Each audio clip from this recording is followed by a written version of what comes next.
السلام عليكم ورحمة الله ومرحبا بكم معايا في قناتي وقناتكم شهوات مع أزهار. كنتمنى تكونوا كاملين بخير وعلى خير وصحيحتكم على خير إن شاء الله وانتم كتشاهدوا هذا الفيديو.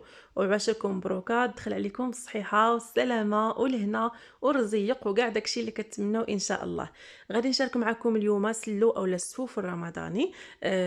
مهم أنا جيت معطلة شي شوية ولكن راه هذا هو الوقت المناسب بالنسبة لعندي أنا باش كنوجد التحضيرات ديال رمضان. المهم هذا رأيي الشخصي. بالنسبه للسلو غادي نشاركو معكم بطريقه اللي سهله وبسيطه، يعني ما فيهاش شي تعقيدات في التحضير ويمكن لاي وحده توجدوا في البيت ديالها هكا غير في مده قصيره، يعني في يوم واحد نقدروا نحضروه.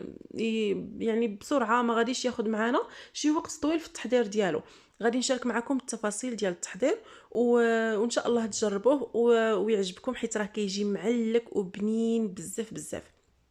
اول حاجه خديت كيلو ديال الزنجلان، هنا القياس غادي ندير كيلو من كل حاجه.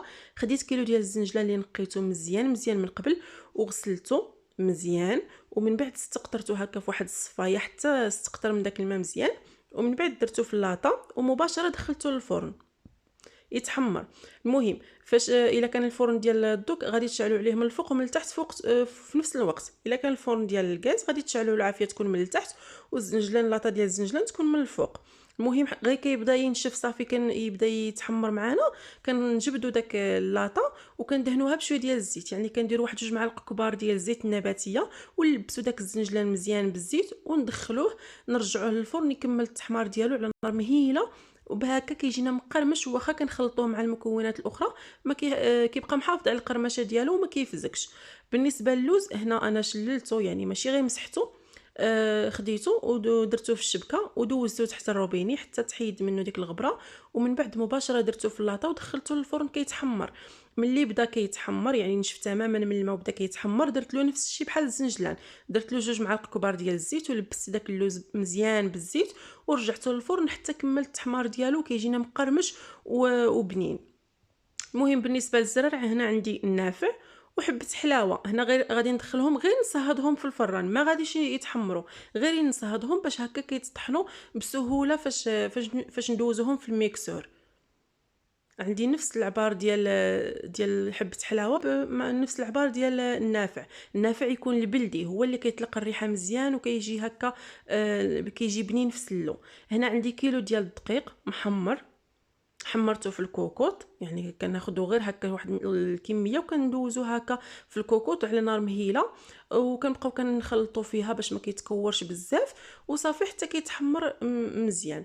هنا بالنسبه للدقيق درت انا الدقيق الابيض، بغيتو ديروا دقيق القمح الكامل كديروه، كيبقى لكم الاختيار. انا كنفضل ندير الدقيق الابيض كيجي الصراحه سلو ما كيجيش حرش بزاف. صافي هنا بالنسبه لهاد المكونات غادي نقسمهم على جوج، النص غادي نطحنو مزيان والنص الاخر غادي غير نهرمشو. ها انتم كي كتشوفوا بالنسبه للوز النص طحنته مزيان حتى كيبغي يتعجن والنص راه مهرمش، وبالنسبه للزنجلان كذلك عاوتاني النص طحنته مزيان والنص غير هكا هرمشتو، غير كيتقسموا دوك الحبات ديال الزنجلان. ها انتم كي كتشوفوا يعني ما كيبقاش دوك الحبات ديال الزنجلان هكا كاملين صاينين، غير كيتقسموا بحال كيتقسموا على جوج. صافي. وبالنسبه للزرع الاخرى راني حتى هي طحنتها من بعد ما صهدتها شي شويه في الفران صافي وطحنتهم. هنا عندي النافع البلدي كيف قلت لكم، وهنا حبه حلاوه تقريبا 2 معالق كبار من كل حاجه، وهنا عندي القرفه حتى هي مغربله، وكل شيء راه مغربل من قبل. هاد الزرارع النافع وحبه حلاوه والقرفه راهم مغربلين من قبل، وزلافه ديال السكر كلاصي اولا سكر ثقيل. وهنا عندي واحد الراس ديال الحبه ديال الكوزه، غير الراس فقط اللي غادي نحك. وهنا عندي واحد 7 ديال الحبات ديال المسكه الحره طحنتها مع شويه ديال سكر سنيده. صافي هادو هما المكونات اللي غادي نحتاجو في سلو، وغادي نجمع بالزيت البلديه اولا زيت الزيتون اللي تكون مسخنه من قبل، يعني كندفيوها هكا شويه عاد كنخلطوا بها. صافي هنا غادي ندير كيلو ديال الدقيق الابيض محمر. الا كنتو غادي تحمروه يعني في الدار وهذا وجدوا ديروا كيلو وربع باش ملي كتغربلوه وكتحيدوا منه دوك الكويرات يلا كيبقى داك الكيلو في الدقيق. وهنا كيلو ديال الزنجلان نصو مطحون ونصو مهرمش، وكيلو ديال اللوز عفوا حتى هو نفس الشيء. وهنا عندي 2 معالق كبار ديال النافع، 2 معالق كبار ديال المسكال، 2 معالق كبار ديال حبة حلاوة، وواحد معلقة كبيرة عامرة ديال القرفة مغربله. وكيف كتشوفوا درت زلافه ديال السكر كلاصي. الحلاوه كتبقى على حساب الذوق، تقدروا تزيدوا تقدروا تنقصوا، يعني ديروا زلافه وخلطوا وعاد شوفوا ديك الساعه ذوقوا وشوفوا. وبالنسبه للكوزه راني حكيت غير الراس ديال ديك الحبه د الكوزه فقط، ما تكثروش باش ما تطلقش لكم المروره في السلو صافي. وبالنسبه للجمع كيف قلت لكم كنجمع بالزيت البلديه بوحدها، ما كنخلطهاش مع الزيت العاديه، وما كنديرش الزبده، كندير غير زيت البلديه باش هكا واخا كيبقى سلو واخا كيطول، يعني سلو كيبقى محافظ على المذاق ديالو كيف ما في الاول. الزبده الا بقى حتى الا ما ذوبناهاش يعني بالطريقه الصحيحه في الاول، حيت خاصها تولي نوازيت الا بغينا نخلطوها مع سلو، الا ما ذوبناهاش بالطريقه الصحيحه ملي كيطول سلو شي شويه كتبدا ديك الزبده كتطلق ديك الريحه ديال، يعني كي كنقولوا حنا كتغوى، كتطلق ديك الريحه ديالها مجهده وكتجي خايبه الصراحه في سلو. ملي كيطول معانا كندوي لكم يعني ملي كيدوز معانا واحد المده. اما بالنسبه لزيت البلديه ملي كنخلط بها صافي كنعس على جنب الراحه، واخا كيطول سلو كيبقى هو ما كيطلق لا ريحه لا حتى شي حاجه. وزيت الزيتون راها صحيه بطبيعه الحال كيف كنعرفوا. صافي هنا احتاجيت بالنسبه لزيت الزيتون 3 ديال الكؤوس ديال العنبه ديال زيت الزيتون. راكم شفتوني في الاول درت غير شويه وخليت شويه، وملي بديت نخلط حسيت باللي مازال خاصو الزيت وكملت دوك الكميه اللي عندي 3 ديال الكؤوس ديال العنبه ديال زيت الزيتون.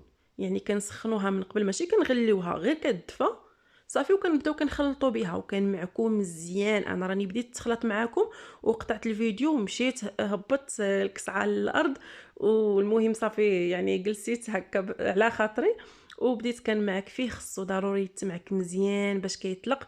كيف كتشوفوا ها نتوما ملي كنجمعوا راه كيتجمع لي في يدي، ملي كنبغي نفرتو راه كيتفرت في البلاصه، واليد ما كيبقاش هكا معمر بالزيت ولا فيه داك الليدام زايد. يعني داك الليدام اللي درت فيه هذاك هو اللي هذاك كافيه، يعني ماشي شاط عليه حتى بدا كيخرج وكيبدا كيبان لينا في يدينا اليد ميدمه. صافي هذا هو الطريقه اللي كنصاوب انا بالنسبه للسلو. وبالنسبه للاضافات تقدروا ديروا داكشي اللي بغيتو، تقدروا تزيدوا الشوفان، تقدروا تزيدوا زريعه الكتان، تقدروا تزيدوا الا مطحون، كيبقى لكم الاختيار، اولا كاوكاو. انا الصراحه ملي كندير اللوز ما كنديرش كاوكاو مثلا الا كنا نديروا مثلا غير واحد نص كيلو ديال اللوز نديروا ديك الساعه كيلو ديال الكاوكاو. اما بالنسبه لعندي انا اللي كيدير اللوز مثلا كيلو ديال اللوز من الاحسن بلا ما يدير كاوكاو، حيت هو المذاق ديالو مجهد وكيغلب علينا على اللوز، ما كيبقاش باين نهائيا داك اللوز في سلو. وهذا هو الشكل ديال السلو كيف كيجي، راه كيجي بنين بزاف بزاف معلك ولذيذ ما تشبعوش منه، راه كيبقى مده طويله على نفس المذاق ما كيتبدلش. كنتمنى تكونوا استفدتوا من هذا الفيديو. خليتكم على خير، تهلاو في ريوسكم بزاف بزاف، ونتلاقاو في الفيديو الجاي ان شاء الله. بسلامه عليكم.